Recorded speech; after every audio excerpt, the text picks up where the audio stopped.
Hi, I'm Wayne Rogers, Nesbitt Church of Christ, Nesbitt, Mississippi. Join us tonight on GBNLive as we discuss social drinking and alcohol. What does the Bible say? That's the question that we will answer tonight. Mike Hixson will host us as usual. Matthew Jones will join us and we'll have a discussion. We'll be right back in a few moments. Live from the Gospel Broadcasting Network located just outside of Memphis, Tennessee. Be a part of today's episode by calling in or interacting with us through Facebook. Now from Olive Branch, Mississippi, it's GBN Live. Good evening and welcome again to GBN Live. We're talking tonight about drinking alcohol, a subject that obviously needs a lot of discussion. We have with us tonight Wayne Rogers, who preaches for the Nesbitt congregation, and also Matt Jones, who is working with the church at Forest Hill. Gentlemen, good to be with you tonight. Thank you for having us. Appreciate you guys being here tonight, and this is a subject that we need to tackle. And there are a lot of folks that would shy away from a subject like this, but in our day and time when a lot of folks consume alcohol, even in the church, we need to see what the Bible has to say. And I love the passage in Romans chapter 4, verse 3, when Paul asked the question, what does the Scripture say? So when we talk about this subject, really we want to ask the question, what does the Bible have to say? And so as we begin tonight, and as we focus in on this particular program, I do want to invite you to call us at 888-805-3390. Feel free to email us at gbnlive@gbntv.org. You can watch us live on Facebook. We'd love to have you as a part of our program. It might be that you have questions, comments, criticisms. We'd love to take those tonight as we study this subject. I guess maybe as we begin this program, let's just ask this question, put this on the table. Is it sinful to consume alcohol? Well, certainly there's a couple of parts to that question when you start there, but when we want to know what the Bible says about it, I think we need to look at both, certainly the Old Testament and New Testament. We find those principles in the Old, we find some passages in the New Testament that give us some direction as to whether or not it's sinful, but certainly the bulk of evidence that we see, yes, absolutely, it is sinful. Okay. You know, Wayne, I know that there are a lot of folks that when they talk about social drinking, consumption of alcohol, they'll say, well, the Bible doesn't say, thou shalt not. So in light of that statement, aren't there some biblical principles and statements that are found that give insight into what we as Christians ought to do with regard to the consumption of alcohol? I think so. Proverbs 20, verse 1, if you just go to what did the wise man say? He said, wine is a mocker, strong drink, raging, and whosoever is deceived thereby is unwise. I heard somebody say one time, if you want to see a foolish man, then just look at someone who consumes alcohol. Very wise.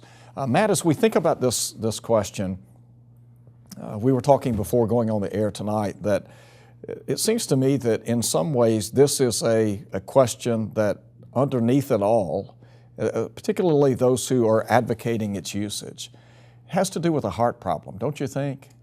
Definitely, you know, and it does have to do with the heart problem because ultimately on this subject, if you're bound and determined to believe that you can drink alcohol and that'll be okay with God, then you're going to find a way.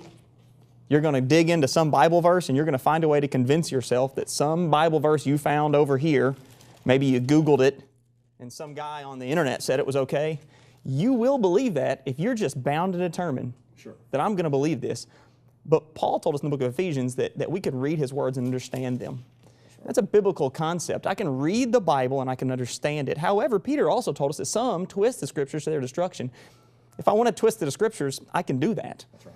But if I just open up God's Word and read it, and what it says over and over and over and over and over again about alcohol, these little verses that I might dig down into and say, well, I think this one says I can, it begins to sound foolish. Absolutely, absolutely. We've got Jason Bayless on the line tonight.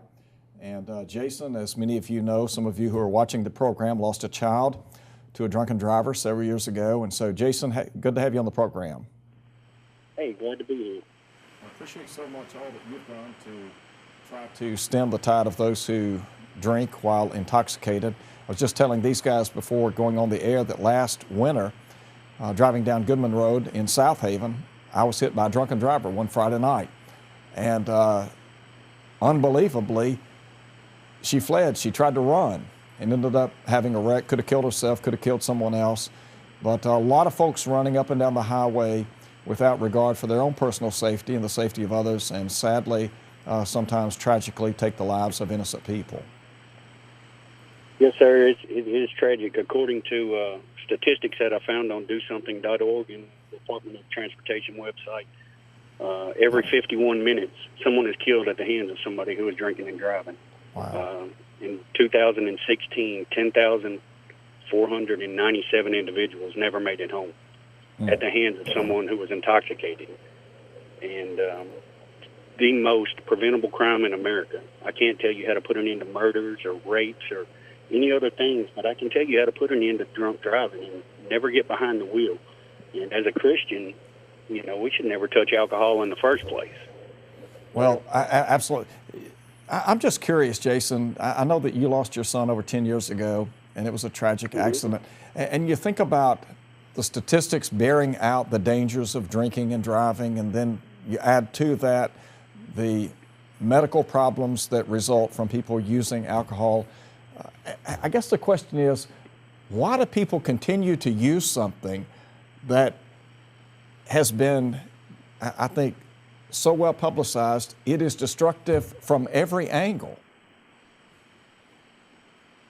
I think it stems from, first off, selfishness. I mean, when you engage in something that you know is bad for you, it's because of that desire that they have within, that temptation to satisfy that hunger, to end that what they're craving, to be enticed by those things. But it's also a problem because so many people don't know God's Word. They don't know what the Bible says concerning alcohol. And, you know, that's our responsibility to educate them on that. And I try to go and take it a step further by volunteering at schools and getting the word out to young people and old people alike, but especially our young ones, about the destructive nature of alcohol. That's right. I tell them, you know, alcohol is like God. It's not a respecter of persons. It doesn't care who it rips apart, whose lives, you know, it ruins. And it's a truly sad thing that you don't see that side of alcohol when they advertise it. Well, absolutely. I know, Jason, that you guys lost your only son 13 years ago, this December the 1st. And I can't imagine the trauma, the heartache that resulted from that tragic accident. But the person involved in that accident, the guilty party, what kind of sentence was handed down by our judicial system? He received 25 years for a DUI death and 5 years for leaving the scene of the crime. And they ran concurrent, so he served 25, or was sentenced to 25 years total. But like so many other cases in our country today, he was released after about 9.5 years in prison. And, you know, it's tragic. I pray, you know, I don't hate the individual. People may think, oh, you're crazy. This man took your only son. Hate's not going to accomplish anything. That's I mean, right. I pray for him. I would love to sit down and have a Bible study with this person and be able to talk to him and convert him and let him know, you know, you don't want to have innocent blood on your hands standing before the Lord. Well, that's and right. It's a shame that it happened, but you know, the things that happen to us in this life, they either make you crumble or they make you stronger. And fortunate for us, with our friends, family, and God, they've only made us stronger. That's right. I'm sure that your church family rallied around you and gave you lots of support. And it may be that somebody's watching the program tonight who has experienced a similar loss, and it maybe their loss has been very recent. But are there some things that you would share with them that might help them cope with such an unbearable loss? Yes, sir. Don't try to bear this alone. There's no way that you can handle the emotional part of it by yourself. I mean, had it not been for our friends and our family that were there for us and continue to be by us to this day and uplift us in prayer, and were there, you know, with a word of encouragement and support and a meal when it it first happened, we were overwhelmed with support from not only the brethren, but complete strangers. You know, we walk this earth every day, and we sometimes get lost in what we're going through. And I encourage each and every one of us to not only think outside the box, think outside of what somebody else may be going through. You know, a positive word goes a long ways. Yes, it may be that thing that helps encourage that person to, you know, keep on trying. Our church family was amazing. They helped us through this time, and I'm confident that we couldn't bear this burden alone. No way. You know, there's so many passages that come to mind. I can't help but think about what Paul said in Romans chapter 12, weep with those who weep, rejoice with those who rejoice. Galatians 6:2, bear you one another's burdens and so fulfill the law of Christ. And so to know that you have a Christian family that will stand by you and with you, and then to think about the fact that not only will your Christian family stand by you, but God will always stand by you. And so that's a tremendous source of comfort. Yes, sir, it is. Listen, Jason, thank you so much. I appreciate so much you taking time to call in tonight. You guys have something you'd like to add? I was just thinking, Jason mentioned the other things, not knowing how to, you know, take care of the problem of rape and other things. But the problem with alcohol is it often leads to some of those other things as well. So if we can teach people, you know, to stay away from this poison, then it would help certainly. The effect that it would have on our society would certainly be better. Yeah, you know, Wayne, you just triggered a thought, and that is what we're talking about tonight is preventable. Yes, sir. That's the sad thing. This is not like some things that happen to people, but this is 100% preventable. Yeah, there's an old book in my library called The Wrecking of the 18th Amendment, and the author of that book put in there the statistics prior to Prohibition of several different crimes, and among them were domestic abuse, rape, larceny, all these crimes before Prohibition, and then in the few years after Prohibition.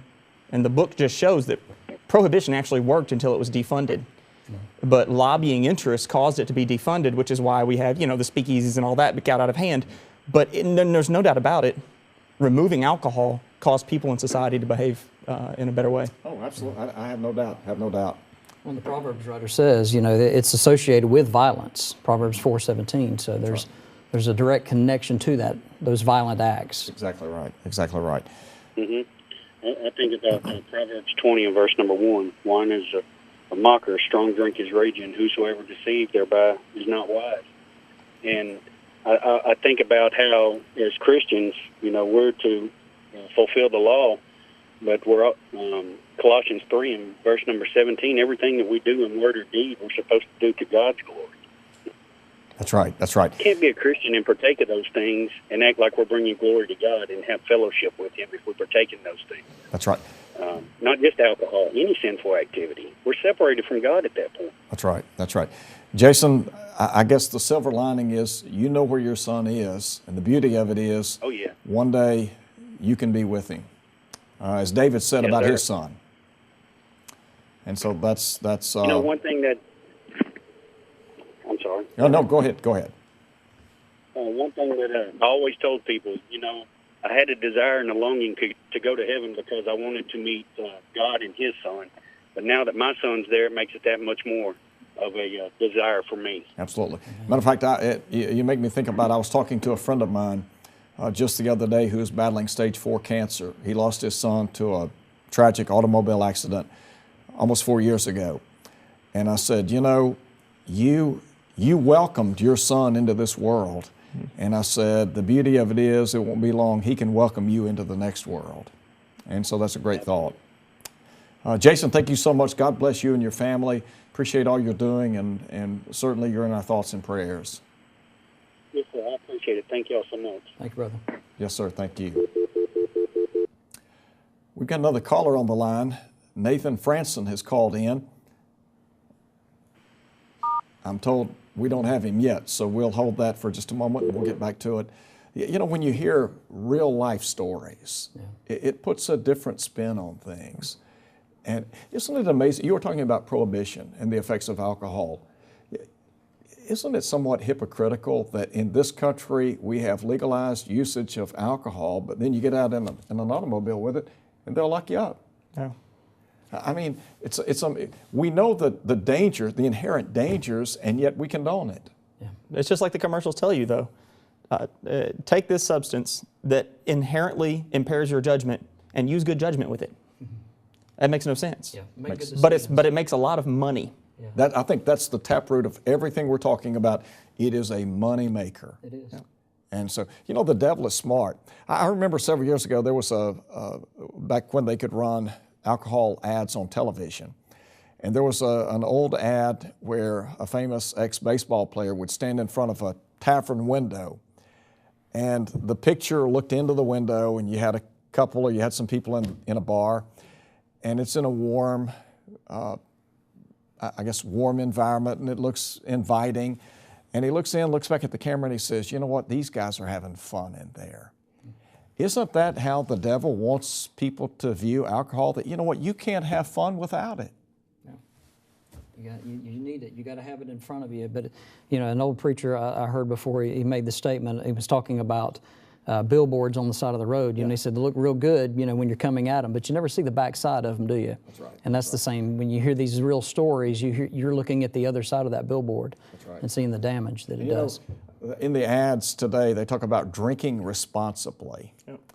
And yet, as you said a moment ago, how can you drink responsibly? You're consuming a beverage that impairs your judgment.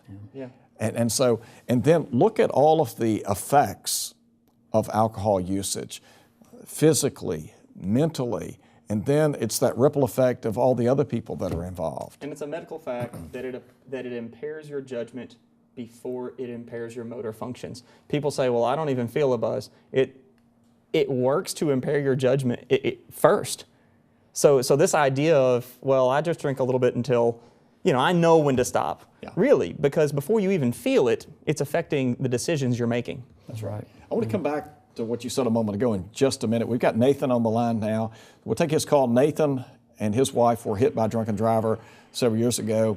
His wife came close to losing her life. And so, Nathan, good to have you on the program tonight. I said we have Nathan on the program.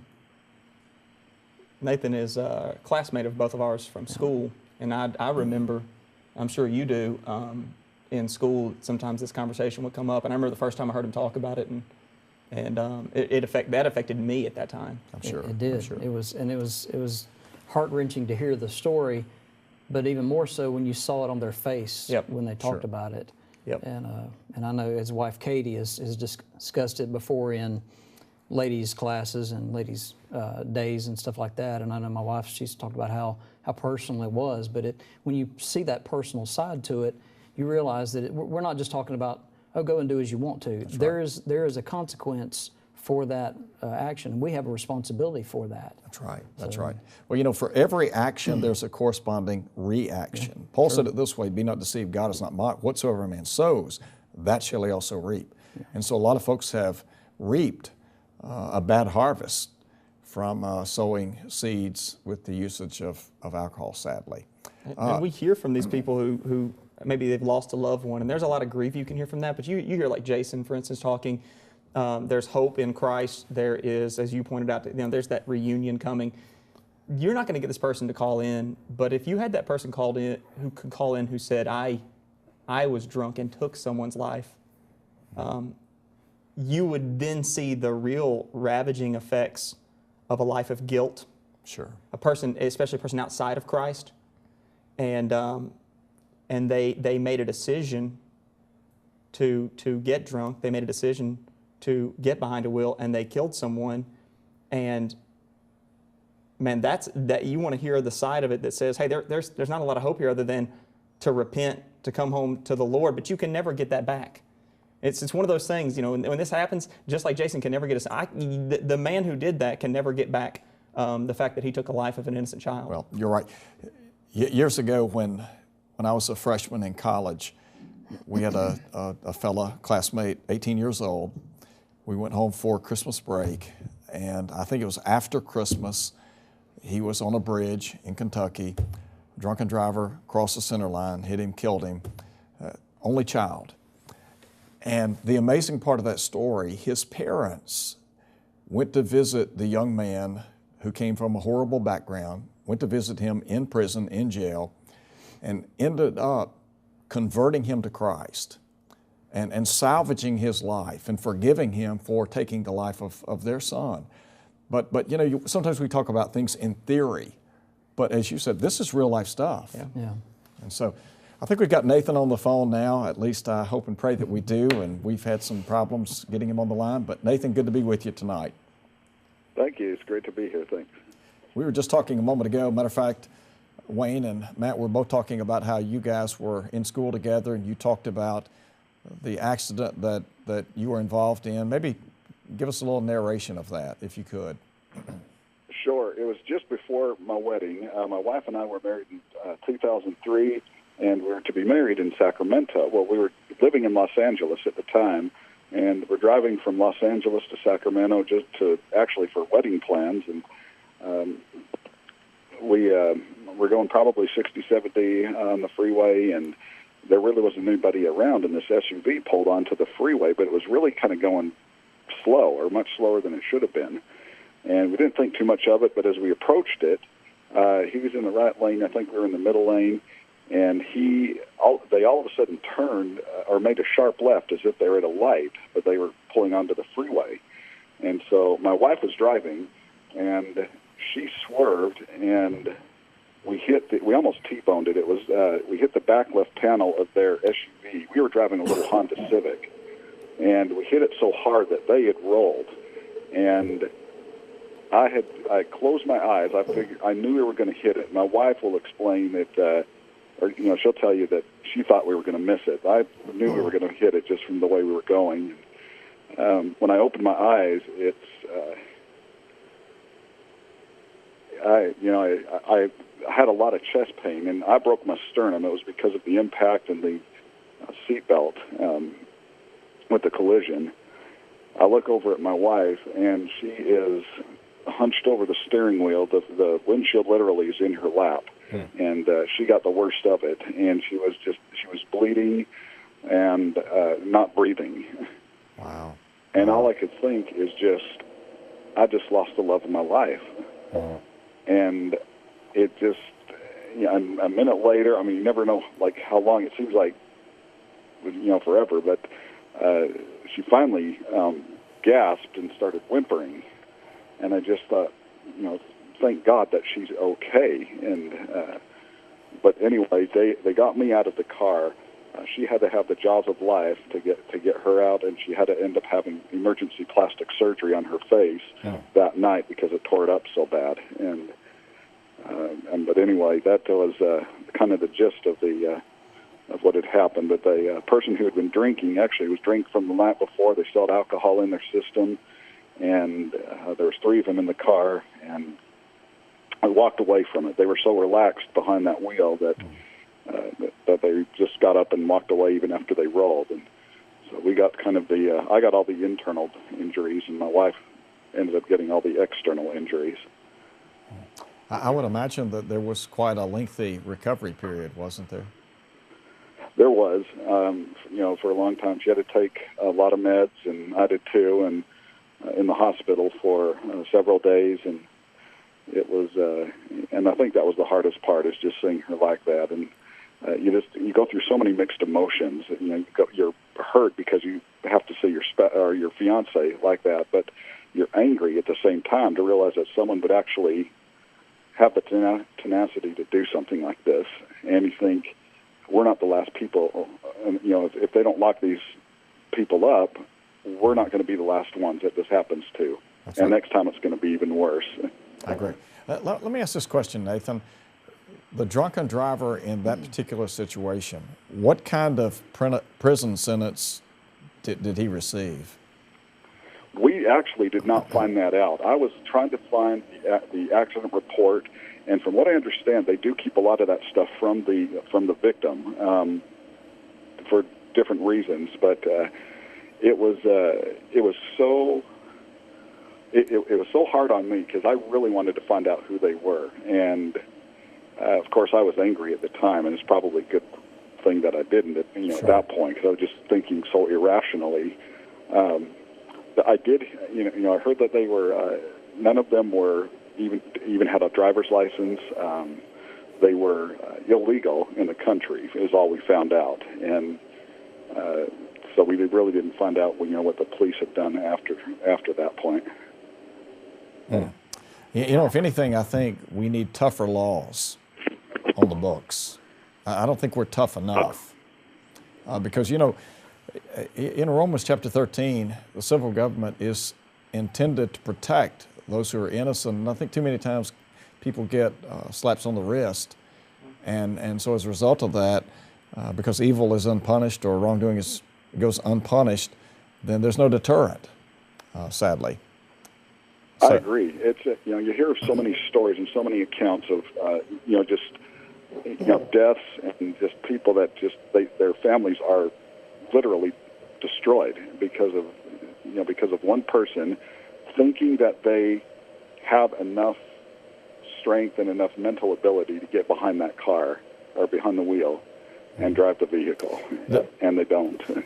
Nathan, don't you think that in the minds of people who are driving while drunk, that in their mind, it'll never happen to me? We always think we're the exception to the rule. Oh, yes, without a doubt. It's I've talked to people who have on both sides of it, and it's and as you probably have, but it's just interesting that every one of them think, this, I'm going to get home okay, or I'm going to get to wherever I need to go, and nothing's going to happen, and of course that's not the case. So. Sure. Listen, Nathan, thank you so much for taking time to call in tonight and sharing certainly a very bad experience in the lives of you and your wife. And our thoughts and prayers are with you, and hopefully and prayerfully from what you have experienced, others will learn. I appreciate that, Mike, and thank you so much for bringing attention to this subject. Hey, thank you so much. Appreciate that very much. Guys, we're going to have to take a break. It's about 7:20. We're going to take a quick break. Be right back. Hope you'll stay with us. Hi, my name is Rob Whitaker. Would you like to conduct a personal Bible study, but you just don't know how to do it? We put together a 2-set series, a DVD series on personal evangelism. In the first DVD, we're going to teach you the principles of how to be a successful soul winner. We're going to look at 5 lessons. In these lessons, you're going to learn the tools that you need to help bring a soul to Christ. Now, the second DVD is going to actually demonstrate what a Bible study looks like. We're going to sit around a table. We're going to have 2 prospects, and we're going to take them through a Bible study method called Back to the Bible. We're going to demonstrate how to use all 3 lessons. We're going to use charts and various illustrations to get through some of the more difficult spots in a study. We're going to demonstrate how to take someone from the Bible to the baptistry. If you're interested in this material, if you'll email me at rnhj.whitaker@gmail.com or call me at 931-224-8794. The Gospel Broadcasting Network is proud to bring you GBN Live. To have your questions answered on the program, please call us at 888-805-3390. That's 888-805-3390. Please try to keep your questions relevant to tonight's topic. If you have a different topic that you would like to have discussed on GBN Live, please email your request to gbnlive@gbntv.org, and we will do our best to accommodate your request. Thank you for staying with us during our break. We are back talking about drinking alcohol. It is a needed subject, and we appreciate so much the opportunity to come into your homes to discuss this subject tonight. We have with us Wayne Rogers and Matt Jones, and so we're glad that they're with us tonight. Appreciate everything that's been said thus far. We do have a caller on the line, Bill Manchester. Bill, appreciate you being on the line tonight. Hello, I've been watching your program. We've got Roku, and I'm only 90, so so I thought I'd let you know that I am not very young. I understand. Did you have a question? I have a comment. Okay. I had an uncle, and I thought a lot of him, And when he was sober, he was the nicest fellow you ever met. When he'd take a drink, or I don't know how many drinks he took, because I was just a young fellow when he was drinking, and he was the worst fellow you ever met. I have heard plenty of stories. And this uncle of mine, he was walking home, and we always went to see my grandparents, which were members of the church. And my parents would go to my grandparents, and he was walking up the road, and blood all over. Well, they didn't stop and pick him up. He had been to a bar or somewhere. Well, I know where he was, in Davis City, and at a bar or something. And anyway, we went on, and then we went on home. Well, make a story short, he drank, I guess, the rest of his life, but he died at the ripe age of 41. And I didn't realize that he was that young till I got a little older. I was young back then. And I just thought I'd tell you that alcohol is not the thing to be drinking. And my brother and my sister and I, none of us drink. So I think maybe he had an effect on us. I know he did me, but I can't speak about the others. Well, I think so. And hey, thank you so much for calling in and sharing that with us, because a lot of people need to learn from, as you said, the dangers of alcohol and the fact that here's living proof that it destroys lives. So thank you so much. Okay. Thank you for having your program. Yes, sir. Thank you. Appreciate it. Yes, sir. God bless. We have a Facebook question tonight. Jennifer asked, what does the Bible say about medicinal use, such as for cough medicine or heart problems? How would you respond to that, Matt? Well, first of all, we do know that the scriptures, in the scriptures, Paul tells Timothy, and I think this is usually where people go when they ask this question. Paul tells Timothy to drink, don't drink only water now, but take a little wine for your stomach's sake. And the accepted answer to that is that the water of Asia Minor would, and certainly in many places, would not have been so good.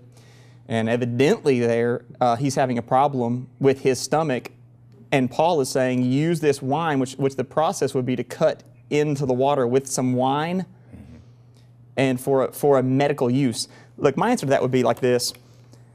We use cocaine for medical purposes even today. I was in a hospital in which I went to visit a member, and she said, you know, they gave me cocaine. And what did they do? They used a little bit of medical grade cocaine to stop the bleeding, because she was going to bleed out, and it stops the bleeding. They didn't hand her a packet of this and say, hey, you know, have a good time. Yeah. They used it to preserve her life, and it was the best medicine to do so. One of the big parts of this question is, you'd have to, I think the pertinent question here is, name to me the medical need that a bottle of Jack Daniels or a bottle of wine or a beer, that's the best treatment we have available to us in this medical age. Yeah, I understand. It's probably the best question to answer back to that.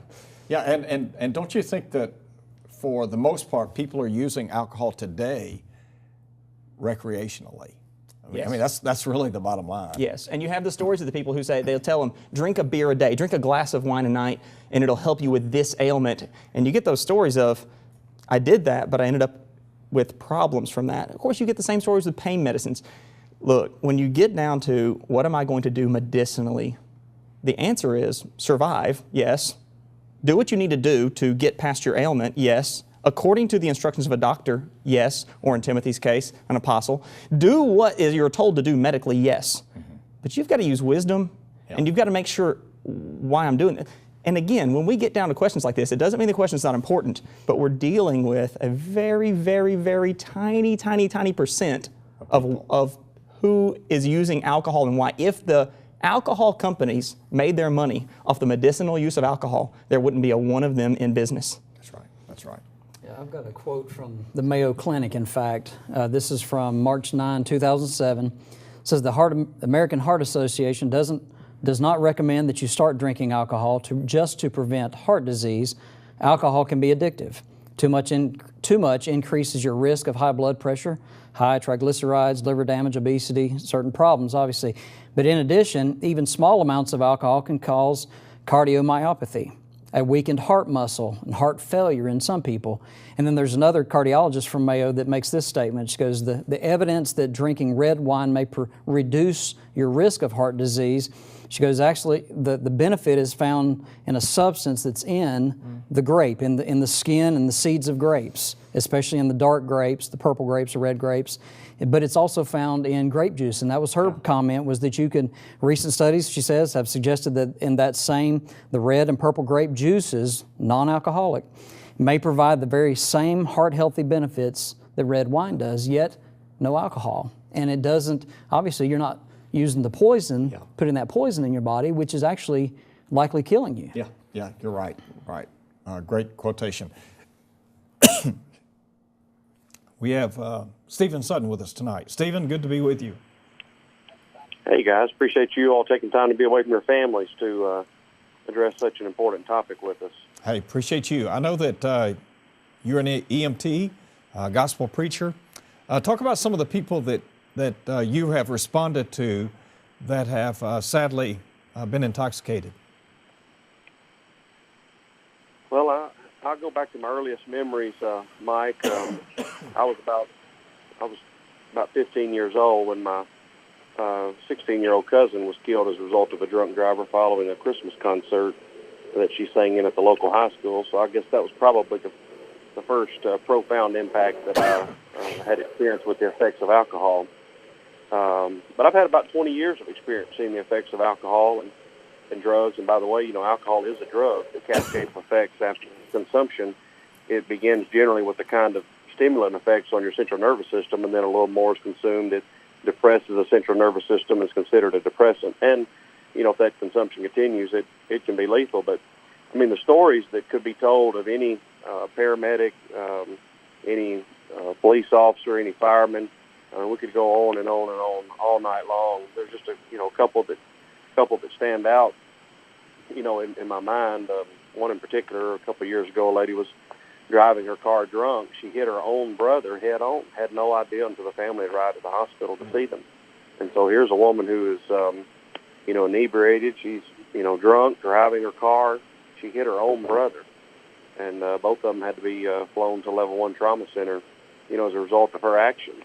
And so sometimes we don't think about that. Often, and for various reasons, people, they go to the Bible to try to justify their behavior and their decisions. But I don't see any defense in Scripture for the consumption of alcohol in social environment, nor do I find any defense for the, massive abuse of this drug that we find among so many folks in our society. People love to ask preachers about what the Bible says regarding alcohol. And they follow it up with words like, well, Jesus turned water into wine. They just kind of throw that out there, which is recorded in John chapter 2, Mike, wedding feast at Cana of Galilee. And the argument makes Jesus a bartender at that wedding. And so I like to ask them, say, hey, what, do you study the Bible? Just recently asked that question. They said, well, no, I don't really study it. And I said, I've been studying about, pretty heavily here for 15 years, put in a little time and examining this topic in light of the truth instead of, societal norms.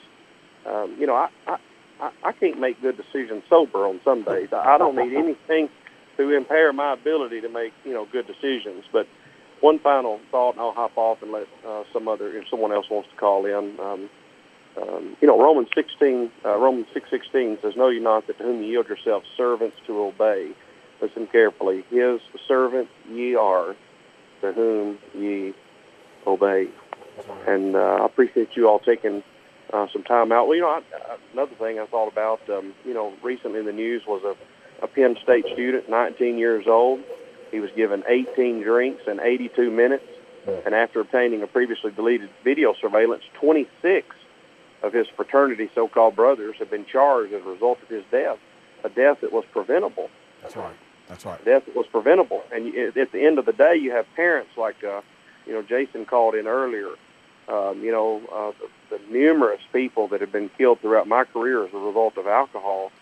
At the end of the day, their child, their brother, their sister, their husband, wife, their father, their mother, is gone as a result of bad decisions. That's right. Preventable decisions. They can still be here today. Yeah, let me ask you this question, Stephen, just very quickly since we got you on the line. In terms of the number of cases that you've responded to, is there a Is there a median age that is there something that stands out in terms of the people that you have responded to in which alcohol has been involved in the accident? Not really in my mind, Mike. I go to schools and speak, and just about my career as a flight paramedic and other things to speak to various classes. But recently, I was at a high school, and I asked 4 of the different classes. I taught as a guest speaker in 4 different classes, and I asked them if they had consumed alcohol themselves and got behind the wheel of a car, or they had seen someone with their own eyes consume alcohol and then get in that car, or they rode with them after having watched them consume alcohol. And almost, I won't say around 75% of the students in each class had either consumed alcohol and got behind the wheel of a car, or their friends or someone they knew, they saw them consume alcohol, no hearsay, they saw them consume it, and then they got in the vehicle with them and rode with them. And that's high school. And so, we definitely need to be having these conversations with our children on, what's going on, what kind of decisions they're making.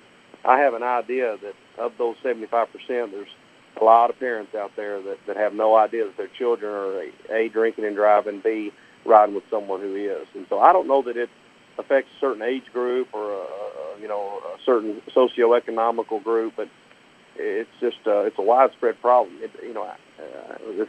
Alcoholism doesn't discriminate, in other words. I think you're exactly right. Stephen, thank you so much for calling in. We're going to have to take a break.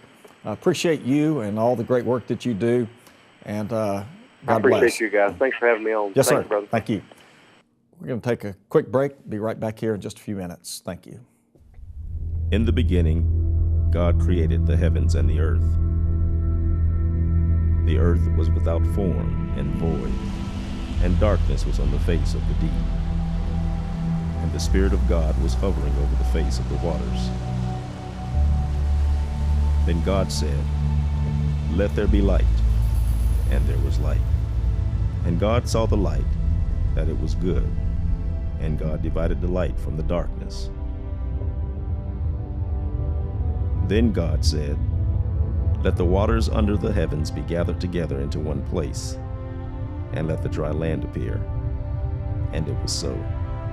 And God called the dry land earth, and the gathering together of the waters he called seas. And God saw that it was good. Then God made 2 great lights, the greater light to rule the day, and the lesser light to rule the night. He made the stars also. Then God said, "Let us make man in our image, according to our likeness." And he has made from one blood every nation of men to dwell on all the face of the earth, so that they should seek the Lord, though he is not far from each one of us.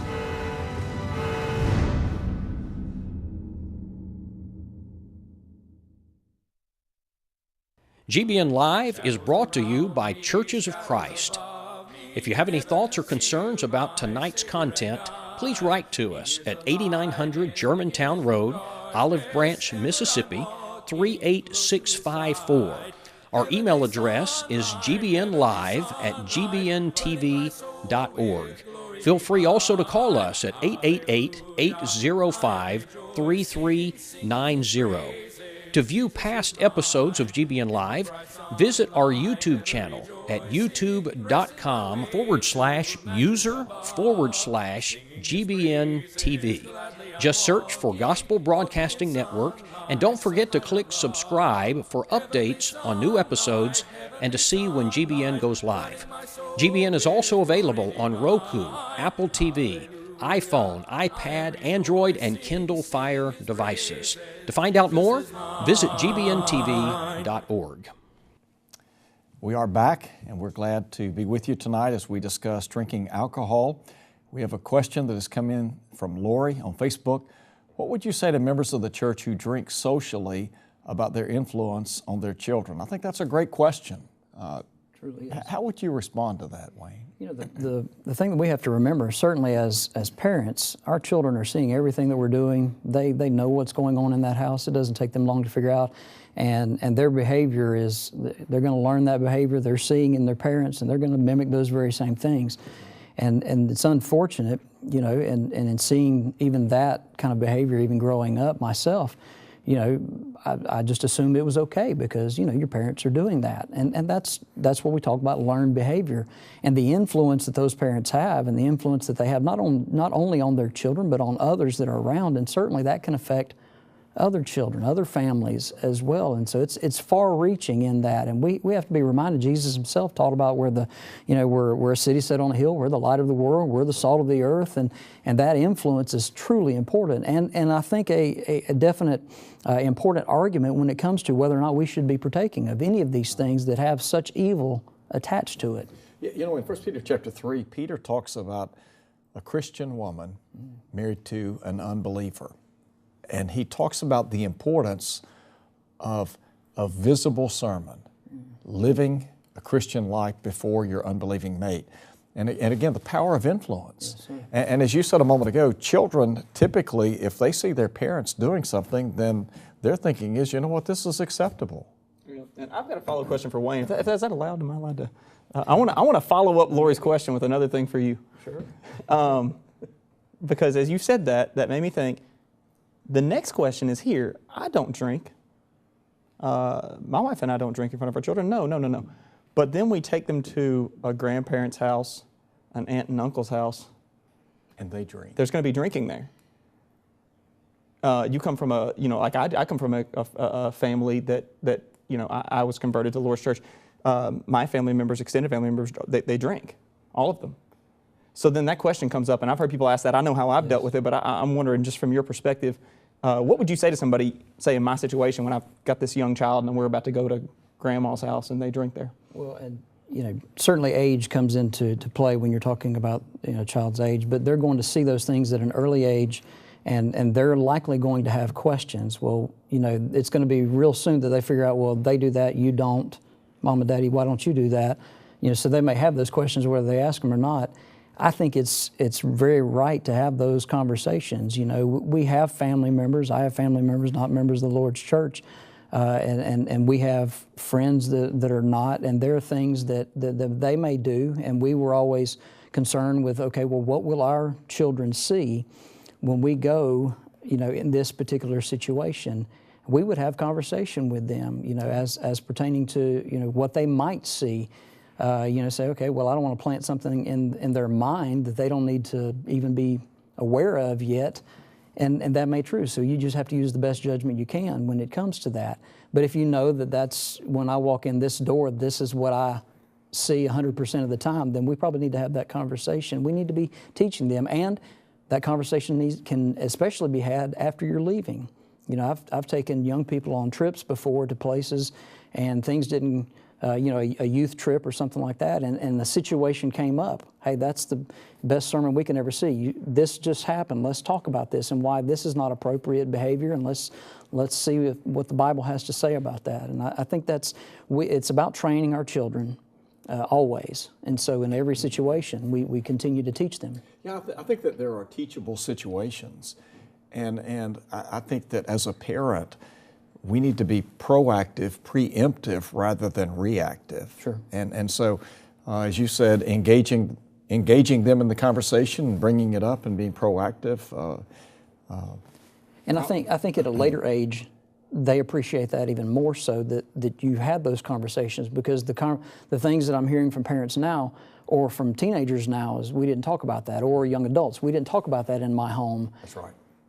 And so now they have those questions. And what about in the church? The one thing is, in some congregations, man, you might go years and never hear anything from the pulpit or from the Bible class about. And so, those of us who preach and those of us who teach, we've got to make sure that we're putting the information out there when they're young. That's right. Because, man, if you don't teach it, all you got to do is not teach it, and they won't know. That's right. That's right. We have another question that has come in via Facebook. Danny asked, could you please explain Deuteronomy chapter 14, verses 22 through 27? Matt, how would you respond to this context? The first response that I would give is we can discuss that passage, and the first thing I'd say is if this is something that you've looked at before, I know I have. I've been in the car with a group of college students who were Christians who brought this passage up to defend social drinking, and we had a discussion about it then. If you're serious about this and you've come to the conclusion before that this allows me to drink, go to Christian Courier and read Wayne Jackson's article on this, and it's going to be very helpful to you. A few things we can just definitely quickly point out for within the time of the program is that, and one of the things that Wayne points out, Brother Jackson points out, is this is the conclusion that you could draw from this if you want to read this passage and you say, I come to the conclusion that God's telling them to drink alcoholic beverages here, to buy them with money that really technically belongs to the Lord, and then go drink it. If that's what the conclusion you come to is, then you're not arguing to have a glass of wine at home, and you're not finding permission to go to a social event and have a beer. The context of the passage is at an assembly for a feast day. This is worship. This is coming and bringing your tithes before the Lord. The conclusion that you're trying to draw when you look at these words here and you're saying this is alcoholic and God's saying use it, is that we should drink at the worship assembly, or maybe just before the worship assembly. That's the only conclusion you can draw, and that would be a poor conclusion given the fact that there are multiple sources that cite these words here in the passage. And I am no Hebrew scholar, but fortunately there are them. Yayin and shekar. Yayin is definitely, it's just made from grapes. It's a drink made from grapes. It can be alcoholic. It can be non-alcoholic. It is that strong drink, the shekar, that's sometimes misused. It's 23 times as a noun in the Old Testament, and it is where we get our word sugar, saccharin. It means a sweet drink. It can be alcoholic, it can be non-alcoholic. The difference between the two words, people say, well, the difference between the two words, it has to be alcoholic. One's alcoholic, one's not. Not true. The difference is, yayin is made from grapes. Shekar is by definition made from something other than grapes. It's go get this drink that is pleasant, that is made from grapes. Go get this drink that is pleasant, that's not made from grapes. Both of them can be and must be in the context non-alcoholic. Absolutely. Great response, great response. Another question. Angie says, I am a Christian married to an unbeliever who drinks. And of course, I'm sure that there are plenty of folks that are faced with similar situations. So as a Christian living with a non-Christian who consumes alcohol, how should you respond in that setting? I know that's got to be a difficult situation at best at any given time. You know, you mentioned the passage a moment ago, 1 Peter chapter 3, and that's specifically, given to wives in that situation.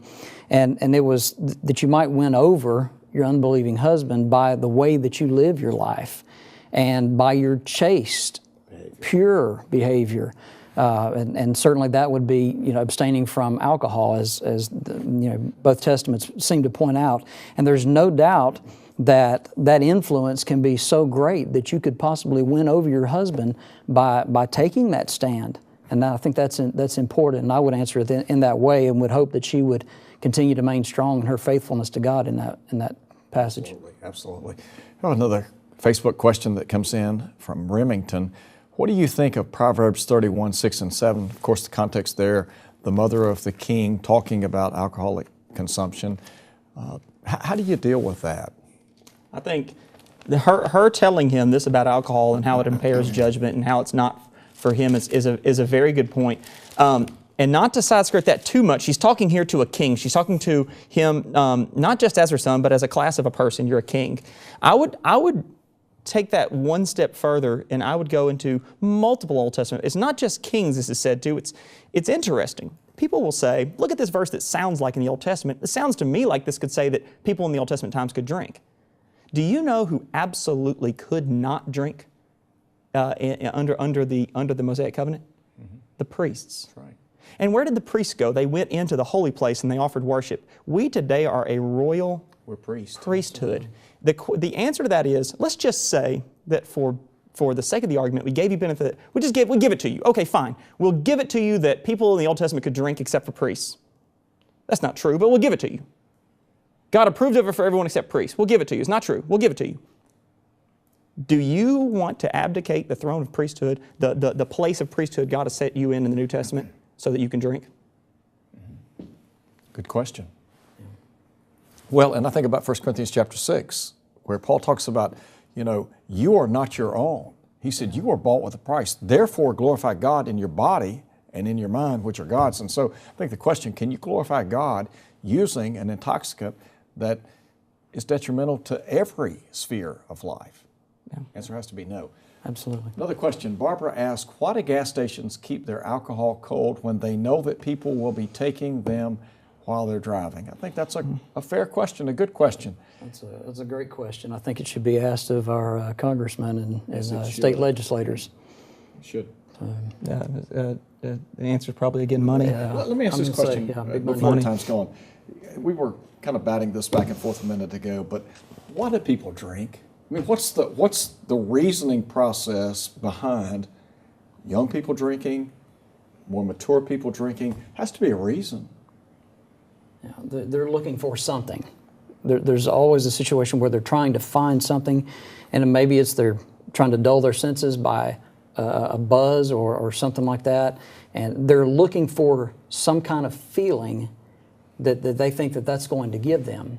And it may temporarily give them that particular feeling, but the consequences, then that's what we spend our time talking about is the consequences of it. But you're right. They're chasing something. They're looking for a feeling. Yeah, I think so. Another question comes in. My company serves alcohol at our annual Christmas party. Am I sinning if I attend this mandatory event? Good question. I like this question. Personally, I'll let Wayne give the real wisdom here, but I like the question because it makes me think about situations, and we've kind of talked about this a little bit with the situations that you're going to walk into. Right. There's going to be situations in your life you're going to end up in. You have a mandatory event. This is a good question. I got a close friend of mine who works for a drug rep company, and they have them go out to Las Vegas for training sometimes. And I said, what do I do here? What do I do about this? And it's a very good question, and the question underlies a bigger principle, which is this. The question that always comes up like this: what can I do and not go to hell? Sometimes that's what the question seems to come down to. And we can answer this one specific question, but answer the question in a bigger way. Why am I where I am? What influence is my presence here having on the people around me? What influence is my presence here having on me? So the challenge is, when we ask these questions, they're good questions. Ask it from this perspective. Would Jesus weep if he were in this room with me? And what am I doing about it and the people that are in the room with me? Great question, great question. Guys, our time is gone. We've got about 40 seconds left. And I know that we talked a lot about the emotional side of this, and we talked about some of the cause and effect. There were a number of passages we never got to, not by design necessarily. And really and truly, I'm sure we could follow this program up with another program because there's just so much material. But I do appreciate you guys taking your time. I appreciate your biblical knowledge, your wisdom, and I can't tell you how much we appreciate you being on the program tonight. Thank you for having us. Thank you. As always. Next week, we're going to be looking at GBN Anniversary Special on Thursday night in lieu of our regularly scheduled GBN Live. Hope to see you back here in 2 weeks. Until then, God bless. This has been GBN Live. Thank you for watching.